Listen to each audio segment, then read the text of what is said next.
A very good morning to all our Sports Today family members. And it is Tamil New Year today, so I wish all my Sports Today family members a very happy Tamil New Year. And New Year, new beginnings. But in IPL 2023, you saw for the fifth consecutive day, you had a last ball thriller.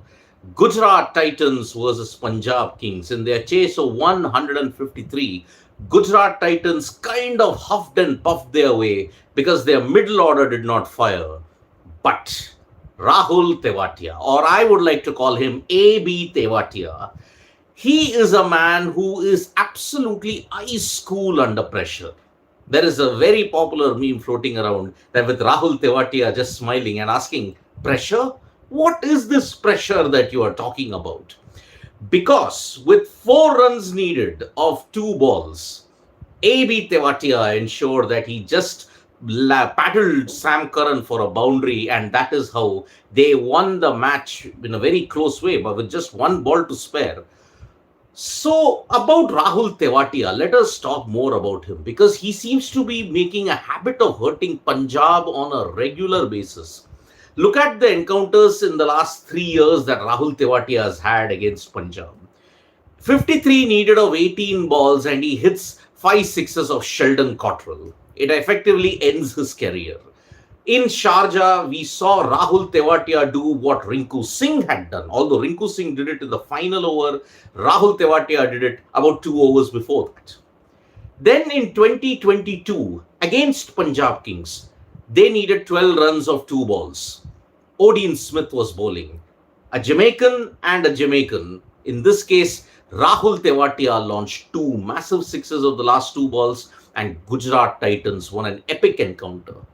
Now here, another left armer, Sam Curran, nailing the Yorkers well, but he just floundered against AB Tewatia, and that is why Tewatia just paddled him for a 4, and he just bet his badge with brilliant passion. And that is why Rahul Tewatia is the ultimate X factor that is there in the Gujarat Titans lineup, because last 12 games, while chasing, Gujarat Titans have won 11, including 6 consecutive now. So Gujarat Titans are becoming the ultimate chase masters, and it's because of the depth that they have in the batting that is making them so potent at this point in time. So enough waxing lyrical about AB Tewatia, because I think he is one of the stars that is there in the IPL, and we truly have to credit the IPL for bringing out the talent like Rahul Tewatia is. Why is he not bowling? That is a different mystery altogether, because he was in the top wickets bracket when it came to the Syed Mushtaq Ali recently. So why is Rahul Tewatia not bowling that often? It remains to be seen now. So that is about Rahul Tewatia and his magic and how he likes to hurt Punjab Kings on a regular basis. 2020, 2022 and now 2023. The match was seemingly in Punjab's grasp for a certain bit of time. But AB Tewatia, take a bow. What a brilliant knock from him. But we have to also remember one of the protagonists in this win for Gujarat Titans, and it was Mohit Sharma. Now remember, Mohit Sharma has been one of the underrated workhorses that the Indian cricket team has had. From that period of 2013 onwards all the way up to 2015, he was in the peak of his career. Mohit Sharma was one of the warriors for Chennai Super Kings in that period. MS Dhoni really trusted him. He was the go-to man, be it in the death, be it in the power play or in the middle overs. Whenever MS Dhoni wanted Mohit Sharma to go for the kill, he used to do it. And he did it without asking any kind of questions. But after 2016, his career slid downhill, and it is a very remarkable story. We all talk about how Sandeep Sharma held his own when he bowled that final over to MS Dhoni. But you have to also remember that Mohit Sharma, he had actually missed a majority of the domestic season because he had undergone back surgery. Recently in 2022, Ashish Nehra called up Mohit Sharma. He said, why don't you become a net bowler for the Gujarat Titans? Mohit Sharma thought that, okay, instead of sitting at home, this is a better thing to do. Imagine an India cricketer, a CSK star. He decided that let me forsake the ego. I will go and be a net bowler. He even acknowledged during the presentation that yes, I do learn a lot when I bowl in the nets because the atmosphere in the Gujarat Titans is excellent. This is a man who wants to learn every single day. There is no ego about Mohit Sharma. There is absolutely no airs about him that he was once an India star, once a CSK star. He is still learning, and that is his humbleness. Fitting way for Mohit Sharma to get his maiden man of the match for the Gujarat Titans. And remember, the guy whom he replaced, Yash Dayal, there is a lot of sympathy that is pouring in for Yash Dayal at this point in time because he got hit for 31 runs in the final over. Perhaps an indication would have been that why don't you back him and ensure that you play him for this game. But Yash Dayal did not play, and that is really a big problem. Will he get to feature in the IPL now after Mohit Sharma's exploits? That remains to be seen now because Mohit came in for Yash Dayal. Yash Dayal, unfortunately, that 31 runs kind of sucked his confidence out, and that is why it is very difficult for him to make a comeback. We hope that he makes a comeback, but at this point, it is time to celebrate the achievements of Mohit Sharma, a cricketer who does not want to give up at this point in time. Now, we were talking about why did Liam Livingston not be picked in the Punjab Kings lineup? Because Livingston was available. He had come 3-4 days back and he was almost ready to unleash his power at the Gujarat Titans lineup. Well, it has emerged that Liam Livingston prior to the match had pulled a muscle, and that is why he was not available for this game. It is a big blow for Punjab Kings though, who now unfortunately have begun the slide down, and that is why it is going to be a problematic situation for Punjab Kings because their batting lineup unfortunately does not inspire that much of confidence. Now, I had mentioned in a video about the injured Super Kings or Chennai Super Kings for that matter. It's now emerged that Deepak Chahar is not going to be available until May. Now, if Chennai Super Kings do not make it to the playoffs, then the season is over for Deepak Chahar. Yet another hamstring injury. Now you have to understand that Deepak Chahar has not played 5 consecutive games on the trot ever since the West Indies T20Is that were held in February 2022. From that point in time till now, he has struggled with injuries. A stress fracture on his back, then a hamstring injury, then a side strain, then an ankle injury, then yet another hamstring injury. Deepak Chahar, this is the case study upon which many players are lashing out at the NCA. Many former cricketers have said that what is the NCA doing at this point in time? They have laid the blame on the doorsteps of VVS Lakshman because it is under VVS Lakshman's guidance in the NCA that all the players go in, they go for rehabilitation, and then after that they come out and they do their job. But however, is the NCA passing players who are half fit as fit? Is the NCA really diagnosing what is the real issue? What are the team of doctors doing at the NCA? This is a real problem.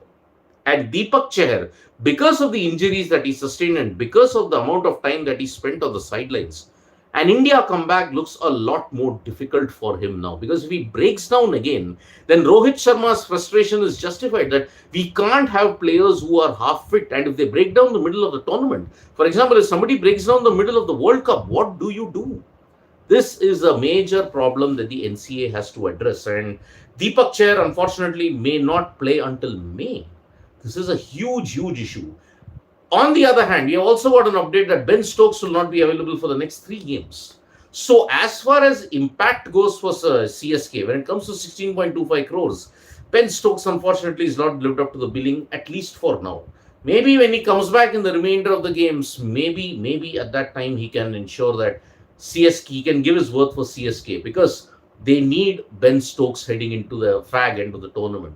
Because remember, Chennai Super Kings have won 2, they have lost 2. They have lost to Gujarat Titans, they have lost to Rajasthan Royals. So they need all the resources that they can to ensure that the injured Super Kings once again comes back into contention for the top 4. Now today, we are going to see Sunrisers Hyderabad taking on Kolkata Knight Riders at the Eden Gardens. You should argue that Eden Gardens, Kolkata Knight Riders on the high after their win against defending champions Gujarat Titans. It is all stacked up to be in favor of Kolkata Knight Riders. And we do tend to agree. Kolkata Knight Riders hold the aces in all the departments, batting, bowling. Sunrisers Hyderabad, on the other hand, their opening combination is a bit of a problem. And as far as the bowling is concerned, well, maybe the likes of Marco Janssen, he can add a difference in that Eden Gardens wicket, because there might be a bit of movement on offer at the very beginning, and Marco Janssen can very well exploit it.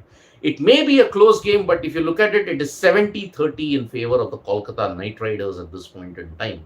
So this is the current situation that we have when it comes to the IPL. Today, it is Kolkata Knight Riders versus Sunrisers Hyderabad at the Eden Gardens. Now let us shift our attention to other sports and we talk about football. The UEFA Champions League first leg of the quarterfinals is done. You now have seen Milan beat Napoli 1-0. You've seen Manchester City beat Bayern Munich 3-0. You've seen Chelsea go down 0-2 to, you may say, Real Madrid. And then you've seen Inter beat Benfica 2-0. Now, next week on 19th April and all, there will be the second leg of the quarterfinals. Can Chelsea make a comeback? Can, if you want to say, which of the Italian clubs will go through? Can anybody end the Milan dominance? That is the important thing. Can anybody end the Real Madrid dominance in the UEFA Champions League? That remains to be seen. But from football, let us move to a very, very heartwarming story that happened in the Asian Wrestling Championships. Aman Sehrawat.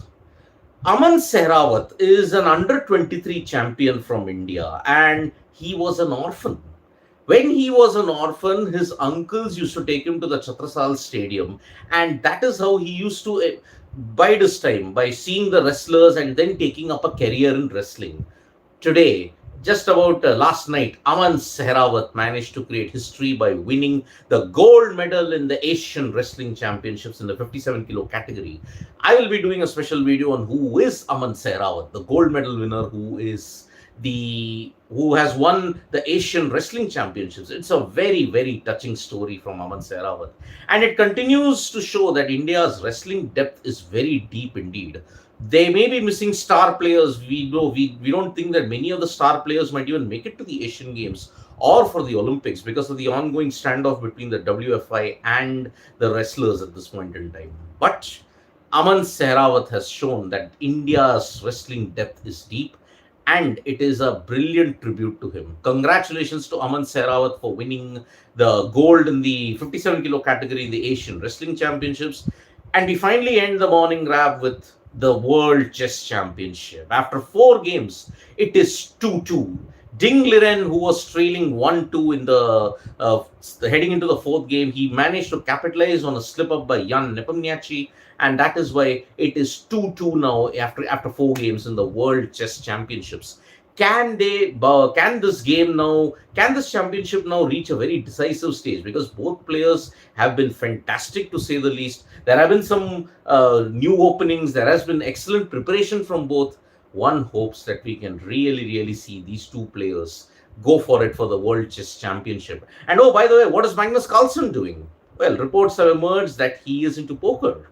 That is the latest update that we have when it comes to the former world chess champion Magnus Carlsen. So today it is Kolkata Knight Riders versus Sunrisers Hyderabad before we head into a big double header day, which is on Saturday and Sunday. We at Sports Today will be bringing you all the information. Tap that bell icon to know when we go live, and don't forget we are on Facebook, Twitter and Instagram as well. Take care. Bye-bye.